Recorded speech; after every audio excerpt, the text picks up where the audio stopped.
નમસ્કાર, India news ગુજરાતમાં હું આપની સાથે નિલેશ રાઠોડ। સમાચારની શરૂઆત કરીએ સોમનાથથી। તો સોમનાથમાં આગામી 3 દિવસ માટે વિશેષ કાર્યક્રમોનું આયોજન કરાયું છે। મોહમ્મદ ગઝનવી દ્વારા ધ્વસ્ત કરાયેલા સોમનાથ મંદિરને અતૂટ આસ્થાના 1000 વર્ષ પૂર્ણ થતા વિશેષ કાર્યક્રમોનું આયોજન કરાયું છે। તારીખ 8, 9 અને 10 તારીખે સોમનાથ મંદિરના પરિસરમાં અખંડ ઓમકાર નામના જાપ કરાશે। તો આગામી 10 તારીખે સાંજના પીએમ વડાપ્રધાન નરેન્દ્ર મોદી સોમનાથ આવશે। સોમનાથમાં રાત્રિ રોકાણ પણ કરશે અને ત્યારબાદ વહેલી સવારે સોમનાથ મહાદેવની પૂજા અર્ચના કરશે। પૂજા અર્ચના બાદ ટ્રસ્ટની બેઠક બાદ 108 અશ્વો સાથે શંખ સર્કલથી હમીરજી સર્કલ સુધીની શૌર્ય યાત્રા યોજાશે, જે અંદાજે 2 કિલોમીટર લાંબી હશે।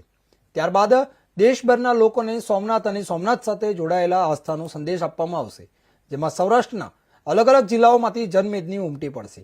જ્યારે આ 3 દિવસના કાર્યક્રમમાં ગુજરાતના 4 અલગ અલગ મહાનગરોમાંથી ટ્રેન સોમનાથ આવશે, જેમાં સુરત, વડોદરા, રાજકોટ અને અમદાવાદનો સમાવેશ થશે। सोमनाथ स्वाभिमान पर्व 8, 9 और 10 जनवरी 2026 अटूट आस्था के श्रद्धा के 1000 वर्ष। मोहम्मद गजनी ने सबसे पहला हमला किया था, उसका 1000 वर्ष होने जा रहा है। तब माननीय मोदी साहब के एक विजन के साथ, दृष्टिकोण के साथ ये पर्व की उजवणी सोमनाथ महादेव के सानिध्य में हो रही है। मुझे खुशी है कि 72 आवर्स के ओमकार के जाप भी यहाँ होगी। यहाँ ब्रह्म देवता, ऋषि कुमार वगैरह भी रहेंगे।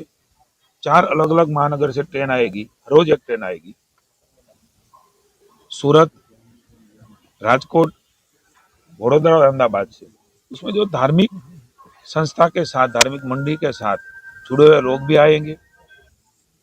यहाँ साथ मिलके ओमकार के जाप भी होंगे।